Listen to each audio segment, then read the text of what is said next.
Serbia, definitely a country known for her immutable beauty, her rich culture, above all, history.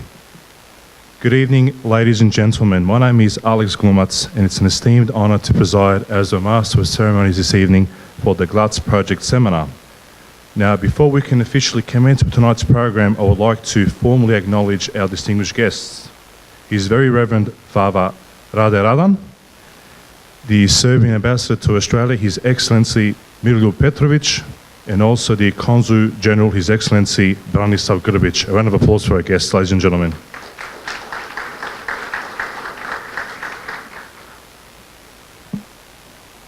Now, tonight's presentation is proudly brought to you by Air Serbia in conjunction with Etihad Airways, the Bonnyrigg Sports Club, and Sydney Grammar School. As many of you would recall, earlier this year we had a presentation held in this very hall called the Pannonia Project, and we had two special guest speakers who I'm proud to announce that they're here tonight with their presence, Professor Richard Miles and Dr. Alan Dern, where they extensively discussed Serbia's ancient history during the time of the Roman Empire era, which is seldom known to the wider community. And I myself and plenty others here this evening who were present during the presentation learned a great deal. And during the course of the evening, we're going to be hearing from another guest speaker, Jelena Šarović, the youngest member of the Glac Project. And I'd also like to call upon the Vice President of Air Serbia for the Asia Pacific region, Mr. Stevan Šipka, to open tonight's proceedings. U gradu koji nikad ne spava. Dočekat će vas čuveno srpsko gostoprimstvo. Otvaranjem novog premium salona u Beogradu sada se možete opustiti u udobnom i elegantnom ambijentu pre svog leta. Uvođenjem Wi-Fi interneta u biznis i ekonomskoj klasi ostanite povezani i dok letite, bilo da radite ili se zabavljate. Očekuje vas i izbor najboljih srpskih specijaliteta i vina koje će vam poslužiti naše osoblje u duhu tradicionalnog gostoprimstva. Dobrodošli na naše letove. Air Serbia, nova krila Evrope. On behalf of Air Serbia and Etihad Airways, I'd really like to welcome you all to tonight's academic evening. As Alex mentioned, we had a similar event back in February. I think we were astounded about how much we learnt in that project, on that evening, and about the project in general. At Air Serbia and Etihad, we continue to strive to work with the community, and we continue to put on events like this to show how committed we are to this community and to getting our travelling public to Serbia. I think that there were a number of big events this year. I think the Tesla exhibition at UNSW was also a great example of how we were able to showcase the country of Serbia and the Nikola Tesla Museum. And this is again another opportunity, another massive project between, or a collaboration between Australia and Serbia. Obviously with the backing of the University of Sydney, Sydney Grammar, we're seeing this project really becoming quite prominent, and I think we're all actually overwhelmed by the amount of media and publicity that was seen with originally the Pannonia project, now the Glac project. I'm really happy to have Richard and Alan back here with us tonight. They're really great guys. I think I mentioned the words last time. Great individuals. They're very passionate about their work. They're very passionate about this project, which means a lot to me and to our Serbian community. And we also have the great pleasure of listening to Jelena Šarovic's story. I mean, this is a classic example of how a project can come together and bring a young person into her discipline of archaeology, and giving her an opportunity to become one of the youngest members of the project. And I think that her opportunity to actually join the project came about through the collaboration that was had between Air Serbia, Etihad, University of Sydney, Sydney Grammar and the Bonnyrigg Sports Club. So this is a living proof of how people's journeys can expand and how opportunities can grow for people. So I'm very, very proud to have these three wonderful speakers here tonight. I'm really looking forward to it. Thank you again.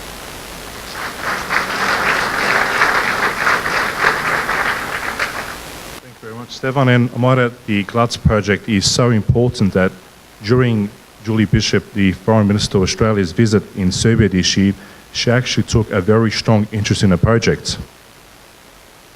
And, sorry.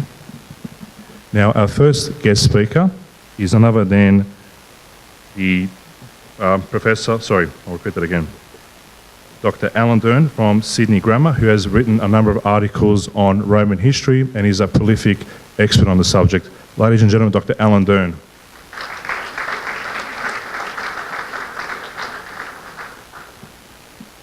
Thank you very much. We'll just work this microphone out. So a little lower, is that about right? Fantastic. Look, thank you so much. It's just wonderful to be back here again. I was reflecting last time we were here back in February. We were up on the stage then, and we had such a warm welcome. It was so exciting to be able to talk to people who came along about what we were going to be doing this year. Excuse me. And of course, now we've had our first digging season, the first of many digging seasons. And really what we've done this year has exceeded all of our expectations of what would happen in the first year. And it's a great pleasure to be able to come along and share that with you tonight. We're really honoured at distinguished guests who have joined us tonight. And we're really honoured that everyone who is here has come along and for the interest that you have in the Glac project. So thank you very much. All right, so what I'll probably do is sort of if I wave like this every now and then, that will probably work to change the slides. All right, so just a few basics to start with. The Glac project, as you may well be aware, is situated at Sremska Mitrovica. So it's about an hour west of Belgrade. I'm interested actually if we can perhaps have a little show of hands. Who has actually been to Sremska Mitrovica? Actually, so quite a few people. Terrific. Is anyone actually from Sremska Mitrovica? Okay, not so much. All right. Good. So Sremska Mitrovica now. Actually, let me just say what I'm going to do. I'm going to tell you a little bit about the historical background for this site that we've been working on and why it's so interesting and so important. And that will segue beautifully and seamlessly into hearing from Jelena with some of her experiences from the first year of the dig, and then move on to Richard, who is going to be talking specifically about the archaeological work that we did and the plans for the future. So that's the way the evening will unfold. Perhaps if we could have the next slide. Thank you. Okay, so Sremska Mitrovica now is it's a lovely town to visit. Just even if it wasn't for the amazing Roman archaeology, we would have really enjoyed it. It's a fairly small town on the River Sava, in the middle of a very fertile and rich agricultural area. But for us, of course, the thing that makes it so exciting is that this was, Sremska Mitrovica was the Roman town of Sirmium.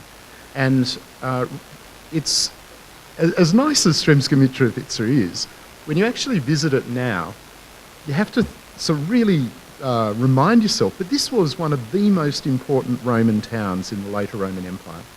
So from the end of the 3rd century AD into the 4th century AD, Sremska Mitrovica, or Sirmium, was the absolute one of the centres of Roman imperial power. It was more significant and important than Rome itself. So at the beginning of the 4th century, there were 4 main imperial capitals. There was the one at Milan, the one at Aquileia? It was Aquileia, wasn't it? Sirmium and Nicomedia. And these were the residences of the Roman emperors at the start of the 4th century AD. Sirmium was right on the frontiers with, thank you, Sonnet, with the Gothic barbarians. It was a major military zone. And as a result, this was a place that bred Roman emperors. 10 Roman emperors, at least 10 depending on who you count, whether you count all the usurpers. At least 10 Roman emperors were born in or just around Sremska Mitrovica. Sirmium, I'll call it Sirmium now. And far more than that were declared emperor in Sirmium or visited Sirmium, spent significant times in Sirmium. This was a very, very important town. Go to the next one. And in fact, Ammianus Marcellinus, who was a Roman historian writing in the later 4th century, and incidentally my second favourite Roman historian, referred to Sirmium as the glorious mother of cities. This wasn't a backwater, this wasn't an insignificant town. This was a centre of Roman power in the region. This is a bit of an indication of what the town looked like in the 4th century. A model that's in the visitors' centre at Sremska Mitrovica. And as you'll see, this is right on the river Sava. You have a couple of bridges spanning the Sava. And one of the things that you immediately see, of course, is that enormous hippodrome or horse racing venue up in the top left of the town. That is now the largest and probably the only known unexcavated hippodrome in what was the Roman Empire. And when you walk around Sremska Mitrovica now, you can't avoid the fact, you can't avoid being confronted all the time by the Roman past of this city. There are various Roman sections of Roman buildings that have been excavated, part of the Imperial Palace, but even the topography of the city, the layout of the city reflects its Roman past. So the dead straight roads, for example, that followed the lines of what were the city walls. And when you walk across the town, there's a very obvious point where Sremska Mitrovica is dead flat and the region around it is dead flat. But when you walk through the town, there's a little part where the level of the town dips and you go along a bit more and then it rises again. And what you're actually going across there is the remains of the hippodrome. So underneath the city, the seating of the hippodrome dips down into the ground of it and then goes up again. And so you can feel that just under the ground, probably between about 4 and 5 metres under the ground of the modern city of Sremska Mitrovica, is this massive, unexcavated, terribly significant Roman town. Now, one of the reasons that Sremska Mitrovica or Sirmium was so important, as I mentioned, was that this was a town that was a central part of the military zone in the later Roman Empire. And I spoke about this a fair bit back in February, and I know that many people here tonight were here in February.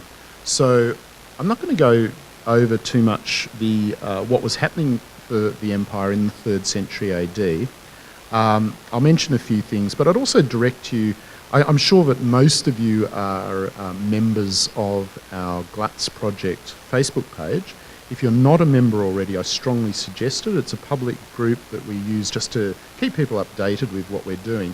And if you look back on there, you'll see that there's a link to Richard and my talks from February, and also some historical background that we've written on there. But the important thing to grasp, I guess, is that in the 3rd century AD, Rome was experiencing a time of real crisis in the 200s, where Rome was experiencing massive problems with inflation, so its financial system was falling apart. It was a time of massive political problems, constant turnovers of emperor. Why anyone would have wanted to be a Roman emperor in the 3rd century is absolutely beyond me. The number of times, I think in the whole of the 3rd century, the number of Roman emperors who died of natural causes can be counted on the fingers of one hand. The number who are killed in battle, murdered in plots, assassinated. Yeah, it was a terrible time to be a Roman emperor. And yet people still became emperors, and usually the people who became emperors were military men. They were soldiers, they'd grown up in the army. These were not the sort of senators that you imagine of the old Roman past, the men walking around in togas. These were tough men who had grown up in the army, saw the opportunity to seize power through the army, and seized it. And so as a result, there's constant turnover, constant civil war, constant usurpation, and that's just internally within the empire. Externally, the Romans are also facing significant military threats from the Germanic or Gothic barbarians to the north, particularly on the frontier just where Sirmium was, but also from the Persian Empire over in the east. So great problems both within and outside the empire. And as a result, the sort of people who became emperors were these tough military men, one of whom was Claudius Gothicus, just to give you a bit of an idea. He got that name Gothicus because he defeated the Goths in battle. But Claudius was born in Sirmium. He was one of the lucky ones who didn't get killed in a plot. He just died of plague, which I suppose is nice. But is a fairly typical emperor of the 3rd century in that he only ruled for a couple of years. But here's one of his coins. So we have Victoriae Gothica on the reverse of the coin. So this is a coin that's minted or struck to commemorate the victory that he had over the Goths. Now, to give you a bit of an idea of the sort of guys who are becoming emperors, we'll have a quote. So this is from a text called the Historia Augusta. And it says, "He was sparing in his use of wine, but was not adverse to food." Right? Good serve. "He was tall of stature, with flashing eyes and a broad, full face, and so strong were his fingers that often by a blow of his fist he would dash out the teeth of a horse or a mule." He sounds like a character from Game of Thrones or something, you know. So this is a really tough guy who had become emperor because of his military success, and one of the attributes that he's remembered for is his ability to punch the teeth out of a horse. Right? So these are the sorts of people who are becoming Roman emperors. Thanks. Now, one of the things that I found enormously exciting about being and working in Sremska Mitrovica was to see that there is a great deal of pride amongst many of the people we dealt with in the history of their town. I've never met people who had such a strong sense of civic pride, actually, as the people we met in Sremska Mitrovica. So many people who are wanting to see great things happen for their town and are really aware that what their town has, you know, in spades, is this great Roman heritage. And that's reflected in quite a number of the activities that occur in the city. So the Museum of Srem, for example, is a terrific museum, has a great collection of artefacts that have been discovered in Sremska Mitrovica. But not just displaying artefacts, these are places that have a great emphasis on what we would call sort of practical archaeology or experimental archaeology, if you like. So they run all sorts of workshops to teach people, particularly younger people, about the sorts of how artefacts were actually produced in the ancient world. And unfortunately, I missed it. Richard managed to catch some of this because he went back to Sremska Mitrovica in September, or at the very end of August.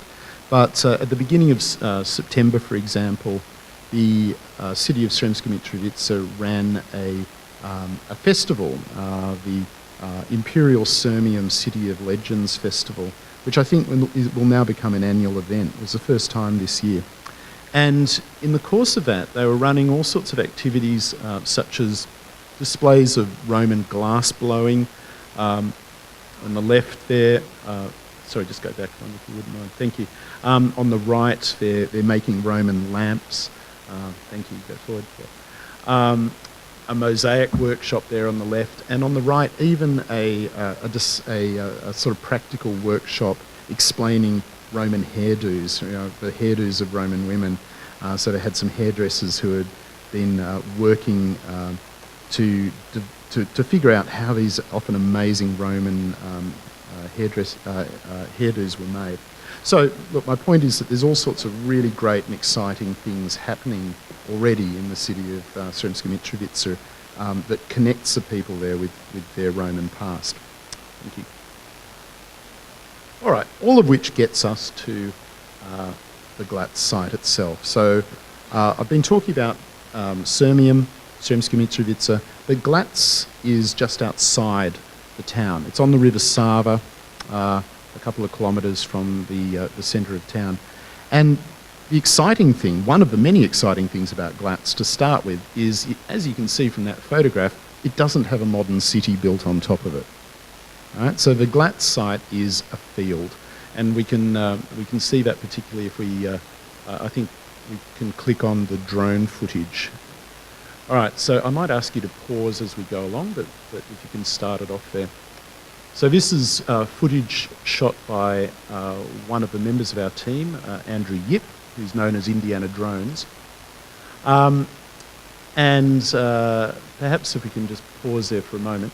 Okay, so what we're doing at the moment is we're flying in the drone down towards the River Sava over this enormous wheat field. Now, under that wheat field is the site that we're interested in. We don't know how far it extends, and Richard will talk about this later. It certainly is bigger than we anticipated at the start of the year. It's big. Right, so keep on going. Thank you. So you'll see as we approach the tree line there, that up on the left, you can see the area that's dirt. That's essentially the area that we were working on this year. So if you just pause there for a sec. So you can see that just before the tree line you have what looks like a ditch. Now that's a modern irrigation ditch that had essentially been cut through the Roman site, but is significant for what I'll show you in a bit. But that sort of corner there was where our dig was focused mainly this year. Thanks, carry on if you would. And then the drone just takes us down over this sort of low-lying area that's often flooded down to the River Sava. And then, just to give you an idea of where we are, we're now looking at Sremska Mitrovica up in the distance there.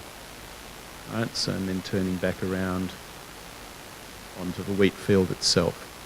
Okay, so for an archaeologist, one of the things that makes this site so terrific is that it can be uncovered, it can be excavated over a period of time. If this isn't a sort of rapid archaeological dig while a building's being constructed, for example, in the middle of Sirmium. This is a site that doesn't have modern buildings on it by and large, and can be studied over a long period of time, so it's very exciting. Now, we talked about this back in February. We're thinking, well, why actually start digging at Glac? One answer is that it's well known that there was a site there. Sorry, actually, just go back if you would. So you can see here that this is standing in that ditch that you saw. Now that ditch, that irrigation ditch, had revealed what we have, you can see most clearly down in the bottom right corner there, just the line of a wall. So there was very obviously an archaeological site at this, at Glac, and that had been confirmed over the years by a couple of different findings. So even in the First World War, for example, the Austro-Hungarians dug military trenches in the area and reported back to Vienna that they had discovered mosaics. A dig was done in the 1990s that, a fairly minor dig that uncovered some sections of wall, some mosaic. So it was well known that there was a site here, but what's one of the reasons we got so excited about it, if we click onto it, is that surface finds reveal things like what's on the left there, not what's on the right. But if you look at what's on the left, you have just an example of the sorts of marble, different types of stone like porphyry marble, serpentine, building materials that were found at the surface of the site. And certainly as we started digging, we found more and more of it. Now, what these stones show us is that this was a site that was very prestigious. So these sorts of building stones that we used in the 3rd and 4th century, these are imported. These are from places like the Peloponnese in Greece, from Egypt. So they belong to a very significant and very prestigious site. These are not the kind of things that anyone could build their house out of. And in particular, when we found pieces of purple porphyry, Purple porphyry is a stone that comes from Egypt, and in the early 4th century was an imperial monopoly. Like the colour purple was the imperial colour. You could actually get yourself executed in the late Roman Empire by being seen to be wearing a purple cloak. Because if you were wearing a purple cloak or purple shoes, that could be seen as treason. You know, you must be wanting to be a Roman emperor. Why wouldn't you? Why else would you have something that's purple? And building material, so porphyry stone, was also an imperial monopoly. So where you find porphyry, you're dealing with something that is an imperial residence, something that is an imperial site. And just to demonstrate that, on the right of that slide is part of a statue, which we didn't find. This is from the Museum of Srem.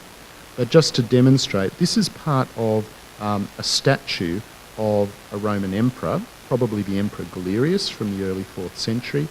And as you'll see, it's carved also out of this purple stone. Okay, so purple stone, porphyry means imperial. Okay, now here's the other piece of the puzzle, what we talked about back in February. The Roman author Aurelius Victor, also writing in the late 4th century, describing the Emperor Maximian, who didn't punch the teeth out of horses but had other habits, said, Aurelius Maximian, with the cognomen or second name Herculeus, was fierce by nature, burning with lust, stolid in his counsels, of rustic and Pannonian stock. For even now, not far from Sirmium, there is a spot prominent because of a palace constructed there, where his parents once worked wage-earning jobs. Okay, so we have an imperial palace just outside Sirmium, or some sort of imperial building just outside Sirmium, and we can probably put a name to it. But we know from this literary source that the Emperor Maximian built himself a palace at the site of his birth, just outside Sirmium. Thank you. Okay, so Maximian Herculeus, as you can see here from this bust that was found in a villa in France. Again, he fits the picture of a sort of Game of Thrones character. You know, this again is a military man, someone who has come to power not because of his good family connections, but because he's a tough guy and he's seized power. So if you can flip on. Now, Maximian became one of the emperors of the Roman Empire in about 286 AD. In 284 AD, a soldier called Diocletian seized power. Diocletian was born in what's now Croatia. He rapidly appointed his colleague and probably friend Maximian, another military officer, as his colleague. So what he was attempting to try and do was to solve this problem that Roman emperors couldn't be everywhere at once. So when you became a Roman emperor, the problem was you could be over in the east, but someone very ambitious over in the western part of the Roman Empire could raise an army, wage a civil war on you. So Diocletian came up with a new system that we call the tetrarchy, or a rule by 4 emperors, which was a very clever attempt to solve this problem. So he appointed a colleague, Maximian, and each of them appointed junior colleagues. So Diocletian appointed his junior colleague, a guy called Galerius, and Maximian appointed Constantius as his junior colleague. And the whole idea of the tetrarchy is shown in this statue. It's a very famous statue. It's now sort of built into the side of a church, St. Mark's Church in Venice. And it shows the sort of idea of the tetrarchy, where you have these 4 guys carved in porphyry, all sort of showing their unity, you know, the arms around each other. But, you know, all the features of this, art historians get very excited about this statue, and rightly so, because you can look at things like the furrowed brow showing how concerned they are. The hands are on their swords, you know, they're soldiers. They're gazing with these big eyes out into the, dealing with the problems of the Roman Empire. And it shows collegiality. It shows that these 4 emperors are all sort of cooperating together as a single sort of imperial college, if you like, almost like a royal family, although they weren't actually related to each other at all. Thank you. Now, one of the problems, of course, is that these Roman emperors who had just been soldiers, if you're a soldier and you seize power, then what's to stop another ambitious soldier doing exactly the same thing to you? Now, when we look at all the emperors of the 3rd century, the answer is, well, nothing, because they're constantly getting assassinated, they're constantly getting thrown out of power and killed by other ambitious other ambitious soldiers. So what you had to do if you became a Roman emperor in the 3rd century was to try and boost your prestige, to try and make it look like you were so important that nobody would actually dare to take your power. And one of the ways they did this was to try to link themselves with the gods. And so Maximian, for example, who we also call Maximian Herculeus, took on the name of Hercules. And Diocletian took on the name of Jovius, or Jove, Jupiter, the king of the gods. So you've got this clear idea here of, Diocletian's the senior emperor. He's Jupiter. And Maximian is his son, Hercules. And so you get this really nice indication on these coins that they struck, where on the top one you've got Diocletian, and on the reverse of the coin, not the head side, the tail side, if you like, you've got that picture of Jupiter on his throne. And down the bottom, you've got Maximian. And Maximian is Diocletian's fixer. He's the thug, basically. He's the guy with the club who can be sent off to deal with problems, with insurrections, with uprisings. And so there he is as Hercules holding the lion's skin and the club. Right, so this idea of trying to boost their prestige. Thank you. Let's pop on to the next one. Actually, now that I think of it, we've got a sign of collegiality there as well too, don't we? We've got Diocletian and Maximian. But the way that the Glac site feeds into what I've just been telling you is that one of the ways that these guys tried to build their prestige was by trying to emphasise the importance of where they came from. Now, Maximian was probably born in a farmer's hut on the banks of the River Sava at this site in Glac. But once he became emperor, he had to turn the site that he was born in, the area that he was born in, into something that was worthy of an emperor. And so hence we get this massive building program. Now, he wasn't the only one to do it. For example, if you go to Gamzagrad in Serbia, the Emperor Galerius built this enormous complex, this sort of palace complex to himself, to do exactly the same thing, to try to emphasise how he wasn't just an ordinary man. He was above ordinary men, so above ordinary men that he deserved this enormous building structure. And that's almost certainly what Maximian was doing as well, and that's what lies under those fields at Glac. So as one of the things that certainly I'm thinking about in years to come is that as we learn more about this site, we're going to be learning more and more about the way that these Roman emperors in this period boosted up their prestige. So we're going to be learning more and more about how they actually ruled. Now, that last image there is, of course, of our esteemed leader, Richard Miles, Professor Richard Miles, who we'll be hearing from in a little bit. But also, this is Stefan Poplasik on the right there from the Belgrade Institute of Archaeology, who is the head of our Serbian partnership. So I sort of wanted to finish with that, well, unconsciously as it turns out, but I'm going to pretend that I meant it deliberately, to show the collegiality of archaeologists working on this project, but also as a way just to segue into the next part of our presentation, which is partly about the amazing connections and teamwork that has developed through this. So thank you. I'll pass over to Jelena now.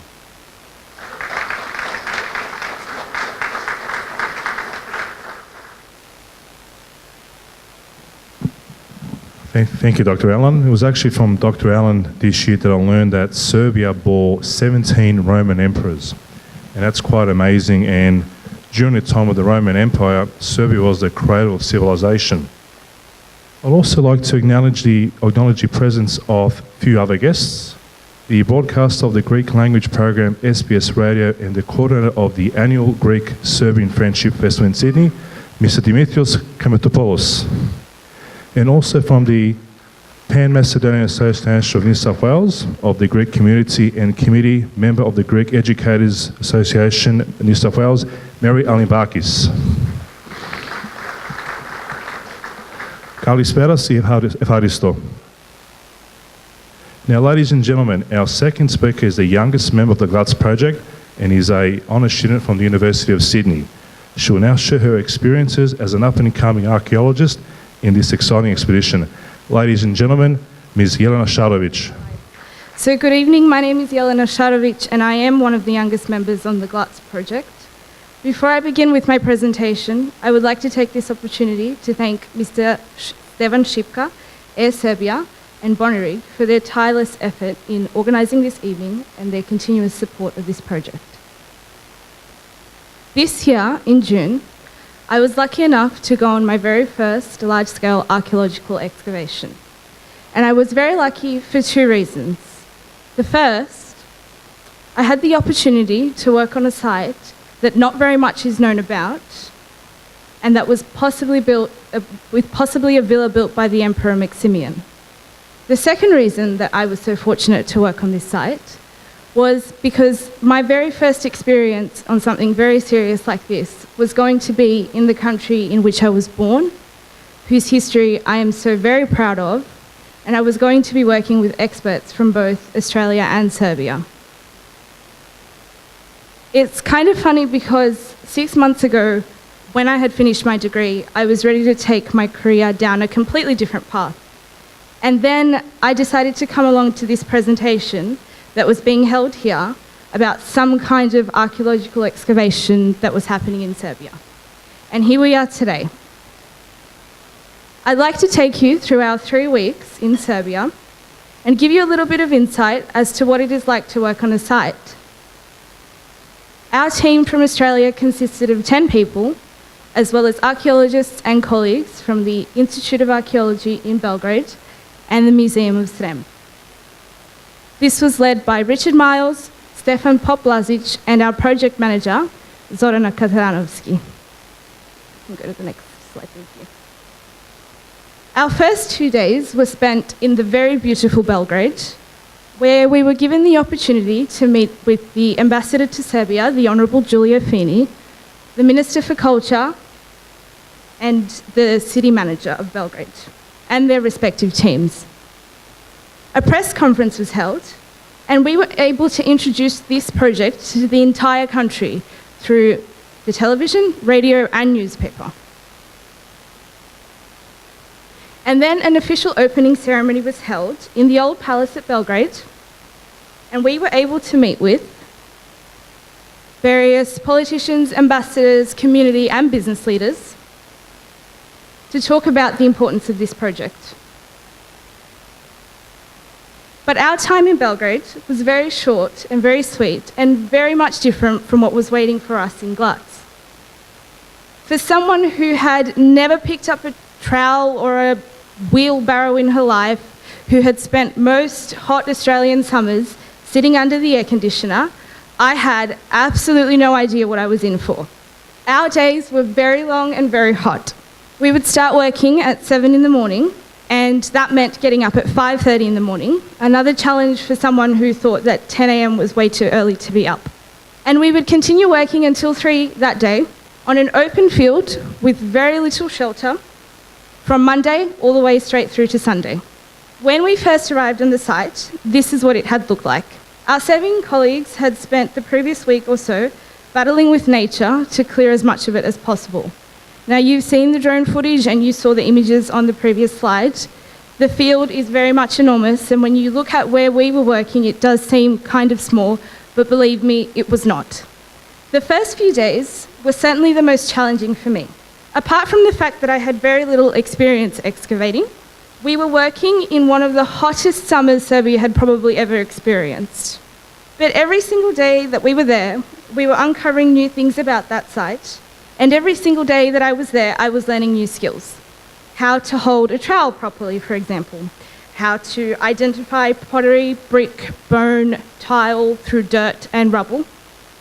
How to excavate a trench and read the changes in soil how to even excavate a fresco, how to battle through nettles and bushes and ditches while surveying the ground for evidence.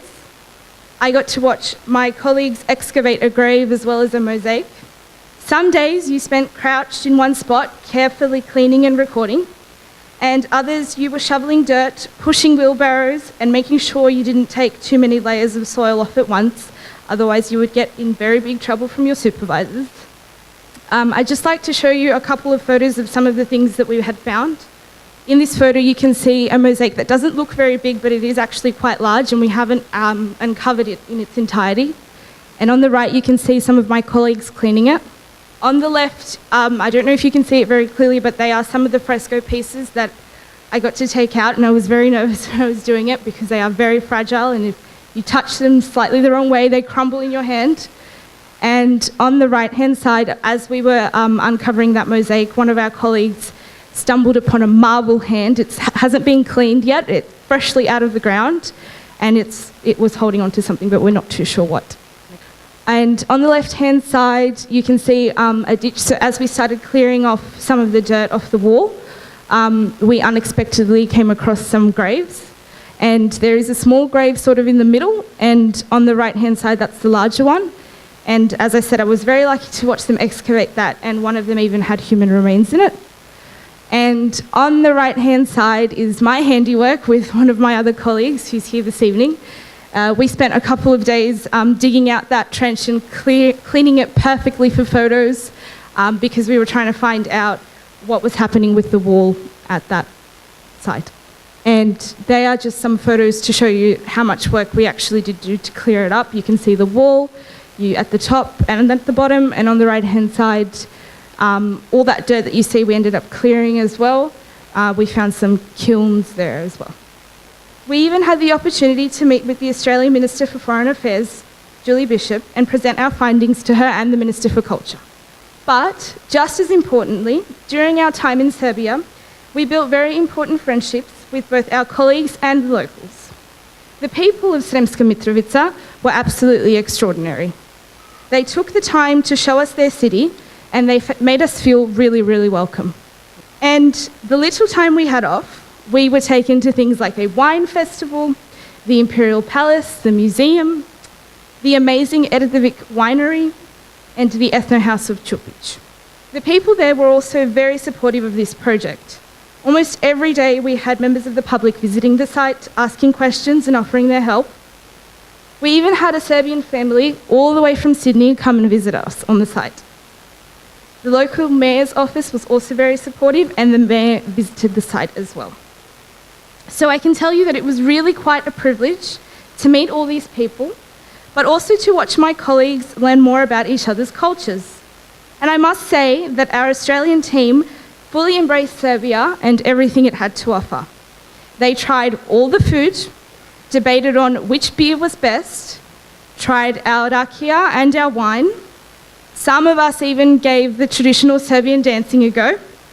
And by the end of the trip, were able to order their drinks in Serbian almost perfectly. An archaeologist by the name of Paul Barn, in his definition of archaeology, explained the entire situation almost perfectly. Archaeology is rather like a vast, fiendish jigsaw invented by the devil as an instrument of tantalizing torment, since A, it will never be finished, B, you don't know how many pieces are missing, C, most of them are lost forever, and D, you can't cheat by looking at the picture. So, what is the point? Regardless of how difficult it can be, this was absolutely one of the most rewarding experiences of my life. I am truly fortunate to have had the opportunity to study, understand, and preserve a site that was built by our predecessors, a space that has changed over time. Through this site, we have the opportunity to make a contribution to that jigsaw puzzle that is our past, and to piece together our picture of human development and history. As Richard will tell you, we will continue to work on Glac so that anyone from any part of the world can one day visit, and anyone can one day continue to work on it as well. But I'd just like to leave you with one very important note. Your support and your interest are very, very, very important to us.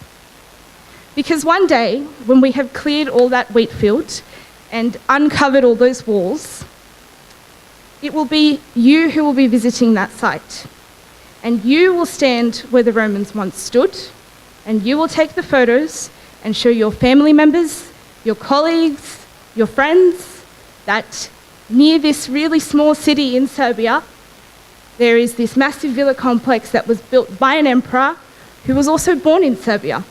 So, as much as we work to preserve this site, we need you to preserve it too with your support.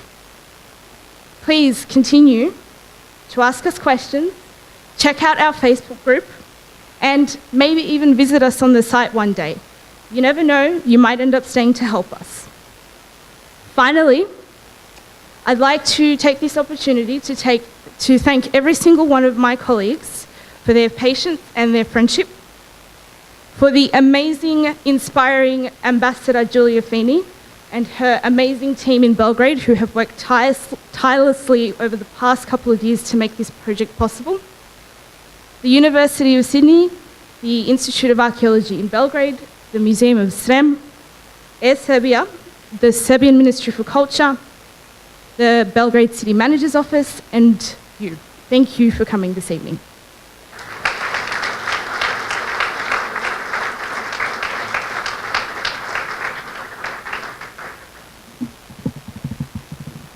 Thank you very much, Jelena, for your passionate elucidation of your experience, and I do hope that you prosper in your career and you'll make an outstanding archaeologist. Once again, ladies and gentlemen, a round of applause. Last but not least, our third guest speaker is also internationally renowned for his expertise in Roman history, and most of us would have seen him present on BBC. Ladies and gentlemen, Professor Richard Miles.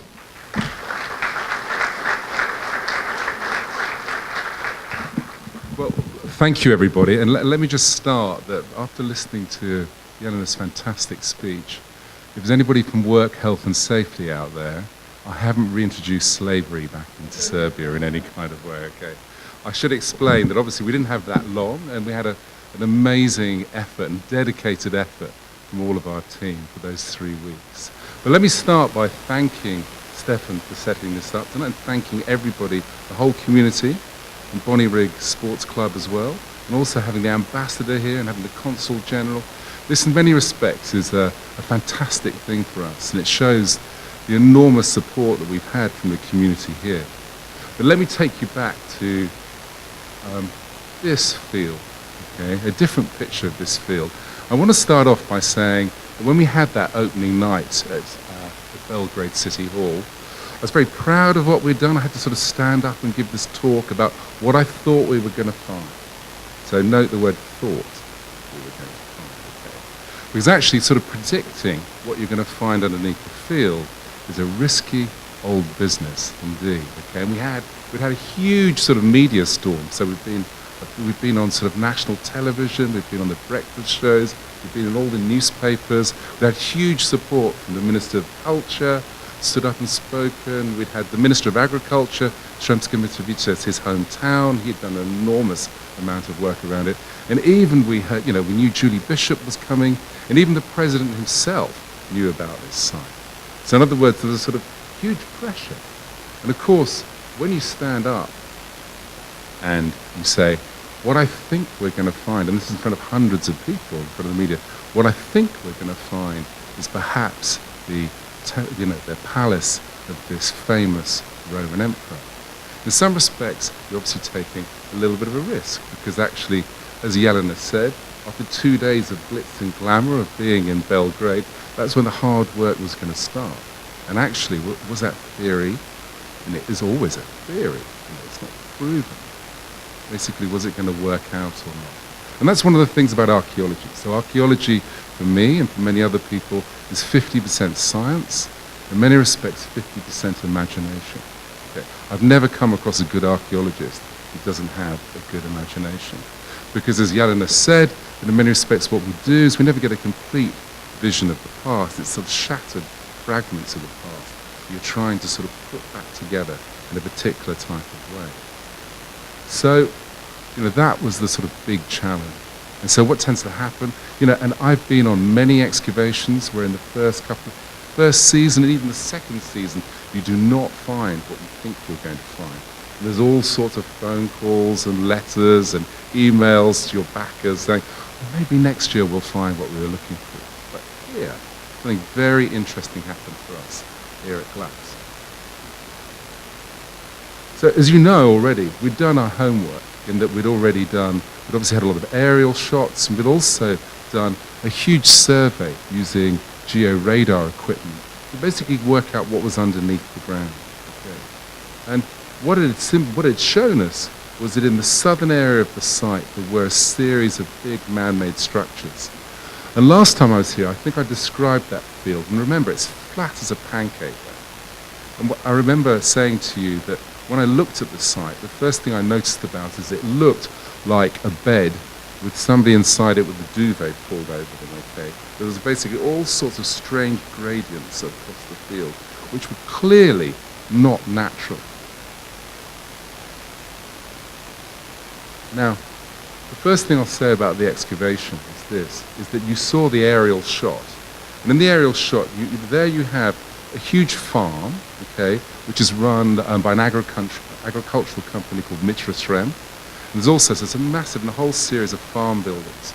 And so when we first looked at the site, we just thought, as I said earlier, it was just in the southern area of that cornfield and maybe a little bit in the western area of it. But actually, when we started excavating and we did trial trenches, we realized that actually it's underneath the whole cornfield and the whole farm. So the site is absolutely vast. One of the ways we know that is that in the 80s, something not very good happened, where I think to dig a drainage ditch, they had a JCB in there that ripped the whole area, okay, just basically a hole with its bucket. It went straight through a whole series of part of the structure.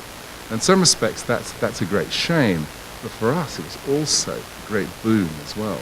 Because what it allowed us to see was basically it allowed us to see in profile what was underneath that whole structure all the way through. And what we discovered is that basically you're looking at a site which is at least, but maybe more, than 5.5 hectares. And that's a huge series of buildings.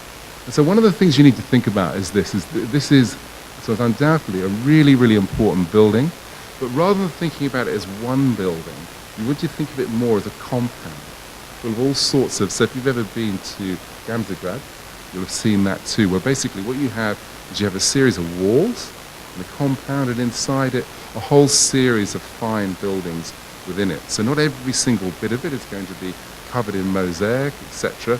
But what you discover, as I said, is that sort of compound structure. And so what are we looking at here? And this was the first wall that we found. And this wall actually goes further than 90 meters. It goes about 120 to 140 meters. And that's as far as we found it so far. So there's a vast length. And what we think it is, actually, and for a long while we weren't quite sure, because one of the things that also with archaeology is that in 10 years' time we'll be here, me a lot older, and we'll be laughing at some of the things I say tonight, okay, and about how wrong I was with certain things, okay. Do you have to imagine with this, okay, basically over time our knowledge will build, our knowledge of the site will build up. But what we think this is, originally I thought this was a drainage channel, because on the side of the wall we found lots of plaster, and I thought actually there might be some sort of moat going around the building. But actually that wasn't so, because when I looked at the plaster was not hydraulic plaster, so in other words it wasn't watertight. What it was actually was it was like just normal wall plaster. So all the way down the side of this building, I think what this was a giant corridor.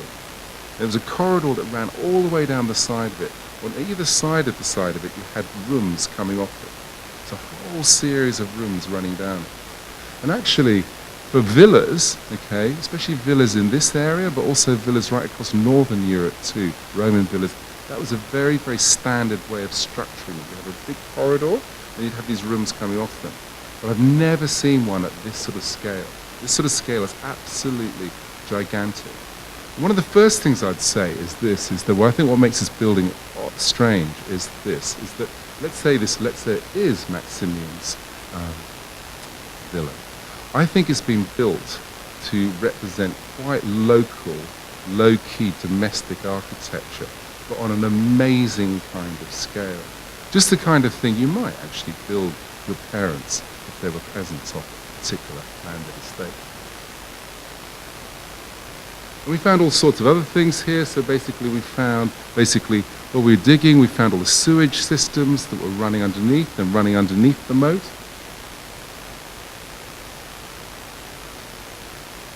And also a huge number of mosaics. So basically this is the bit of mosaic that Jelena showed you. This is what by the end, I think you were still here at the end, weren't you? Basically, so underneath the cornfield we found, can you sort of see, basically you can see the mosaics have been burnt in certain areas, but basically a whole series of all sorts of different patterns. And the interesting thing about these is that they're the same patterns as you find in the Imperial Palace at Sirmium.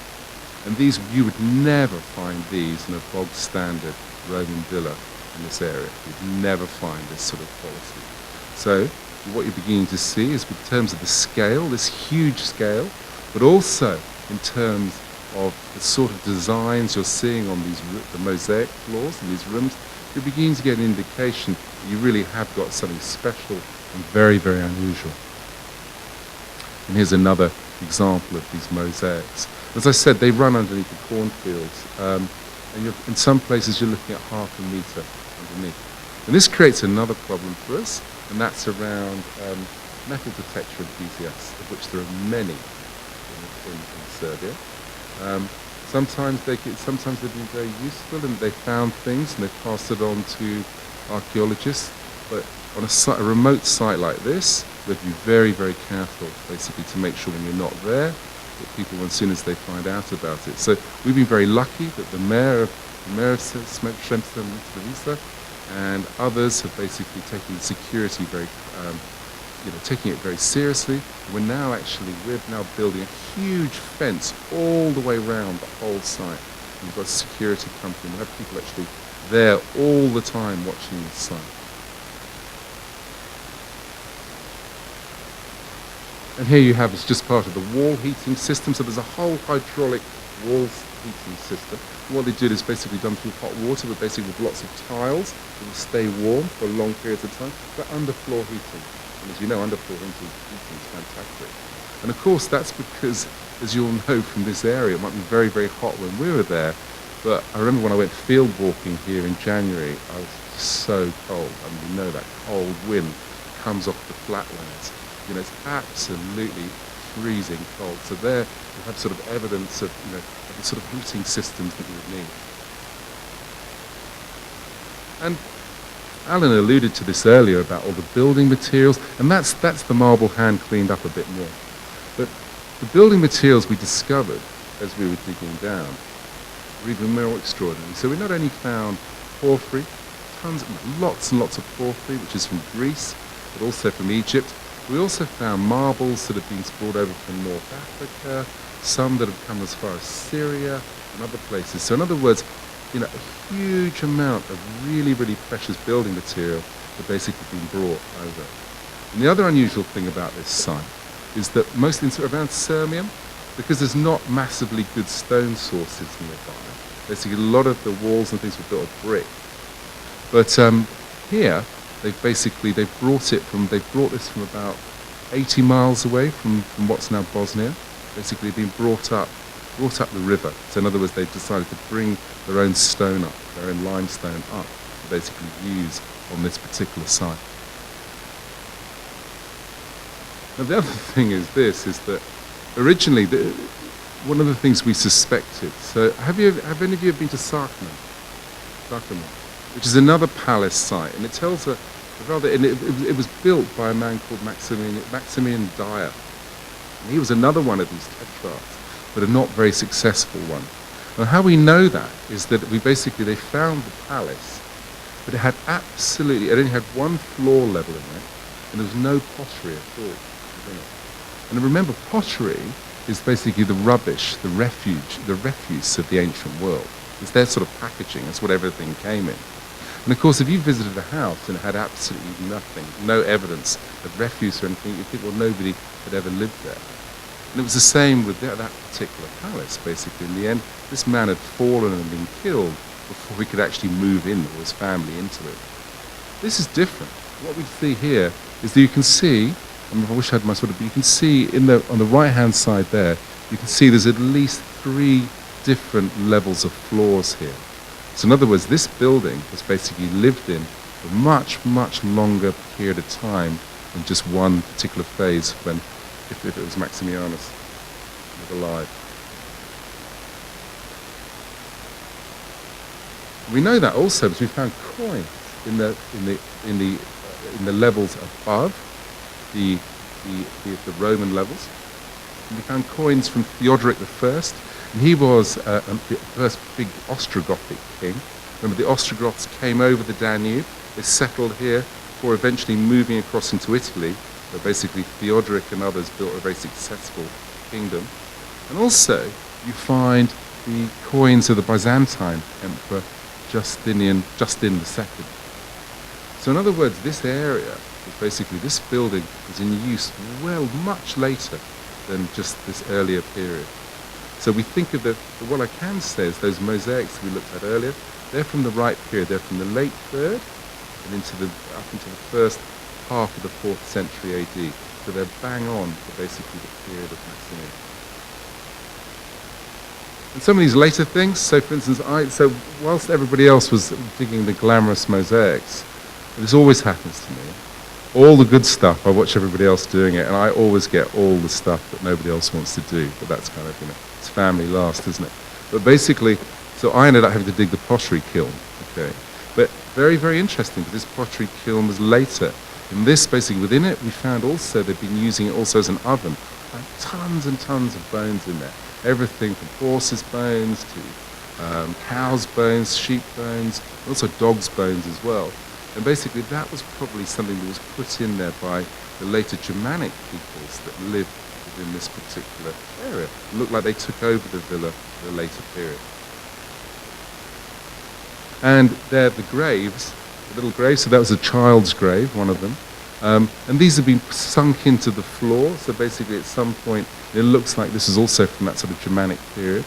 They'd basically sort of dug into the floors and basically buried people within them, which is obviously in some respects an easy place. You often find this. So I used to work for a long time in North Africa, in Algeria and Tunisia. With many of these fine buildings, we'd find tons and tons of graves in this sort of period. It's an easy place and a good place in which to actually sort of bury people. Now look, these are some of our objectives. Let me talk a bit about what we're going to do next. So, as a first season, that's the best first season I've ever had on any excavation in 20 years, longer than that now, 25 years of being an archaeologist. And for 2 reasons. One is because of the archaeology. The archaeology, everything we hoped for, and all the things we predicted happened and actually better than we hoped. But also, and I say this not to flatter, because I would, but this is the truth, is that I've never worked in a country where we've had more support, ever. Okay, and that's been, and that was been absolutely incredible. And the interest that was generated, not only just in terms of the archaeology, but the idea of people coming from Australia. There's an awful lot of interest also. I was asked a lot of questions about you. Okay, and about Serbia. I don't know why they asked me particularly, but basically, I know they asked Jelena. There was a huge interest in the idea of the Serbian diaspora and people living within Australia as well. So it was like a sort of fantastic place to work. So, obviously we want to do our scientific research, keep that going. And we've probably, I suspect there's probably 10 to 20 years work. It'll see me out, definitely. That's a huge, huge site, and it'll take a long time to excavate. The other thing I can say is that it will be one of the most high-profile sites dug in Europe for the next 10 years or so. So there'll be a lot of interest from everywhere. It's not often you find something like that. And then also what we're going to do is we're going to try and make sure that we do big surveys right across the whole region, because one of the important things to do is to try and locate this villa or this palace into the wider area, and to try and sort of think about what it was like, what that wider area was like economically, socially, culturally during this period. And then the other important things, and this is just as important. So archaeologists used to have a terrible reputation for turning up, digging holes in the ground, taking stuff out and then going away, often with the stuff themselves, right? And that's happened a lot. I think one of the things that we are very, very, very keen to do, and what we'll be spending a lot of money on, equally the same amount of money as we'd spend, times we'd spend on the actual excavation, is conservation. And thinking about how you can best conserve this. How can you do something which will actually not just sit there as a sort of a pile of ruins, but as something else, as something which in the end will actually mean something to the people who go and visit it. So visitor presentation is massively important too. It's also around cultural exchange. How do you the past is the past, but also the past is only interesting if you locate it in the present. If it doesn't have any meaning in the present, then it's like a sort of dead world. And the only way of keeping it alive is to think about what it means to you now. So for us, there's a huge thing around making sure that we keep those technical exchanges going, making sure we have educational exchanges too. Now, so some of the things we want to do in that sort of area. And these are things that we'll keep you abreast of as we do them. The first thing is that I went to see, so as well as being the Professor of Archaeology, but I'm also the Pro-Vice Chancellor of Sydney, which means that I also have a sort of lot of big management job as well. So I went to see my opposite number at the University of Belgrade when I was there, and we are in the process now of making sure that we have an agreement between the University of Sydney and the University of Belgrade. And that will eventually be a much broader sort of accord and understanding. And that will mean we can bring all sorts of expertise from all sorts of different areas between the two universities. The second thing is going to be around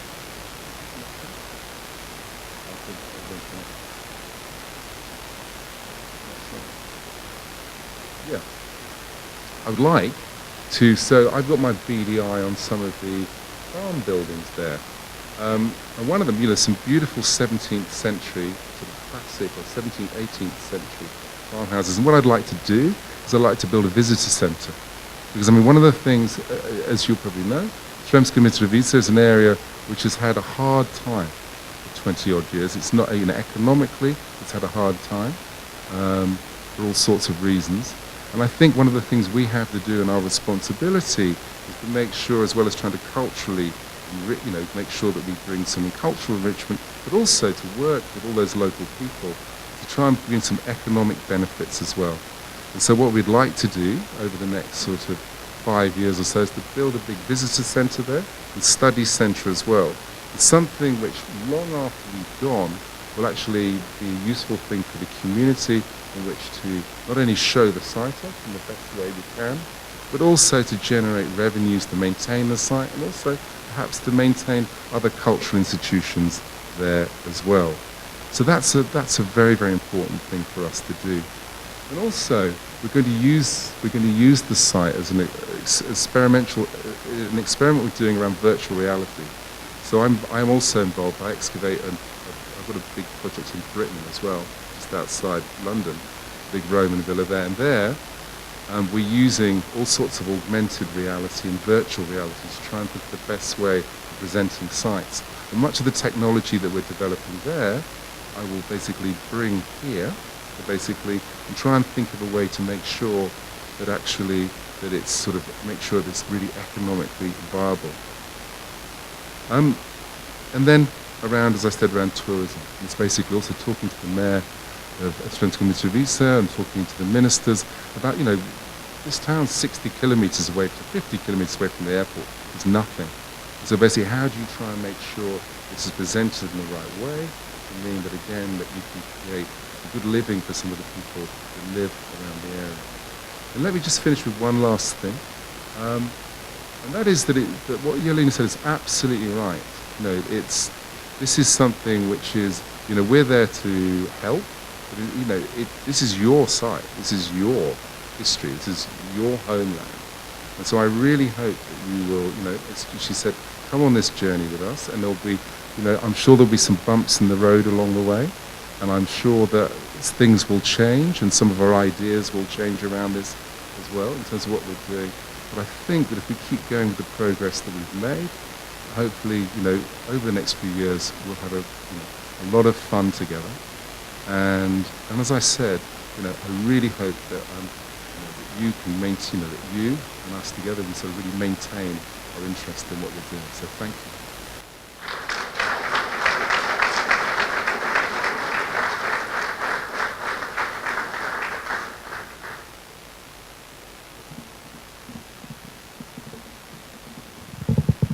I'm always vertically challenged when it comes to microphones, ladies and gentlemen. Once again, a round of applause for our guest speakers, ladies and gentlemen.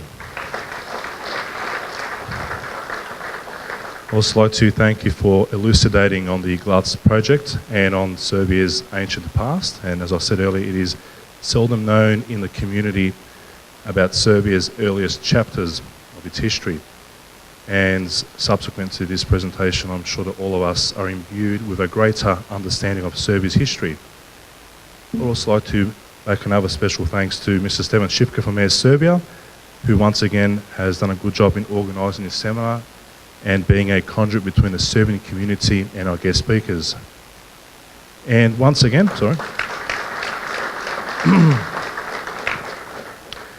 And once again, a special thanks to Their Excellencies, the Serbian Ambassador to Australia, Mr. Mirilo Petrovic, and also the Consul General, Mr. Branislav Grbić. Thank you very much for gracing us with your presence. Once again, ladies and gentlemen, thank you very much for coming here this evening. Please be advised that we're going to have some light refreshments, some canapes at the very back of the hall. Once again, thank you very much and have a wonderful evening.